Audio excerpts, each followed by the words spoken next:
Prior to staining bacteria for viewing under the microscope, a bacterial smear must be made. To make a microscope stain of bacteria, the bacteria must be placed on the slide in a thin smear. Smears are prepared differently for solid and liquid cultures. Begin by cleaning each slide. Put some cleanser on your finger and then spread the cleanser across the slides. Rinse the slides with water to remove the cleanser and blot the slides dry. Label each slide with the type of microbe you will be transferring and make a dime-sized circle on the underside of both slides.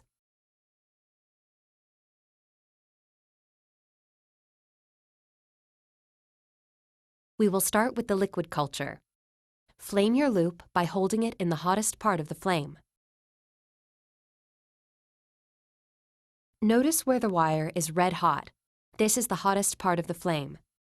To sterilize the loop, hold the loop so the entire wire gets red hot. Allow the loop to cool so the bacteria are not overheated and distorted, and so you don't create an aerosol spreading bacteria in the air. Cooling takes about 30 seconds.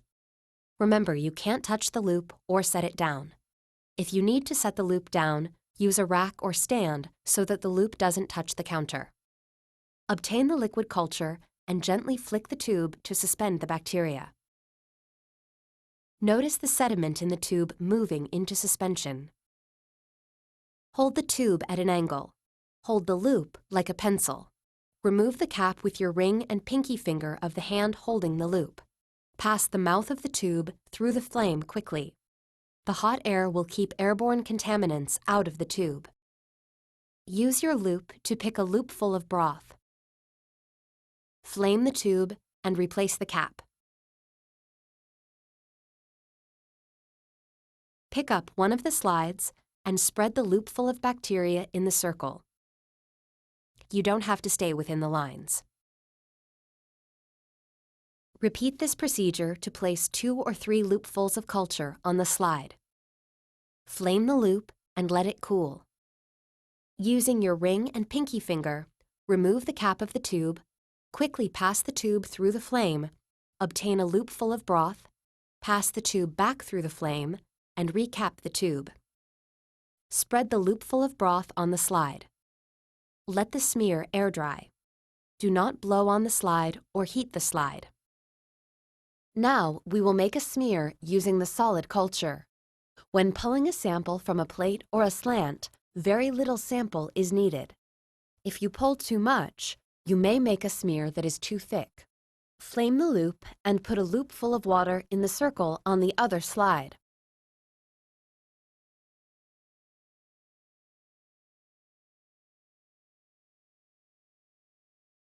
Flame the loop and let it cool. With the cooled loop, gently scrape some bacteria off the surface of the agar. Remove the cap from the tube, pass the tube through the flame, and then use the loop to scrape the surface of the agar. Pass the tube through the flame and recap the tube. Add the loopful of agar to the water on the slide. Spread to make a milky-looking emulsion. Flame your loop before setting it down. Let both smears air dry. Do not blow on or heat the slides. When the smears are completely dry, they can be fixed so the cells adhere to the slide. Fixing denatures enzymes, preventing them from digesting the cell. Fixing also preserves the size and shape of the cell during staining. A smear can be heat fixed by passing it quickly through a flame 2 or 3 times. Alternately, chemical fixing can be done with methanol. Cover the smear with methanol for 1 minute. Let the alcohol run off and let the slide air dry. Remember to fix a smear after it has air dried completely and use either heat fixing or chemical fixing.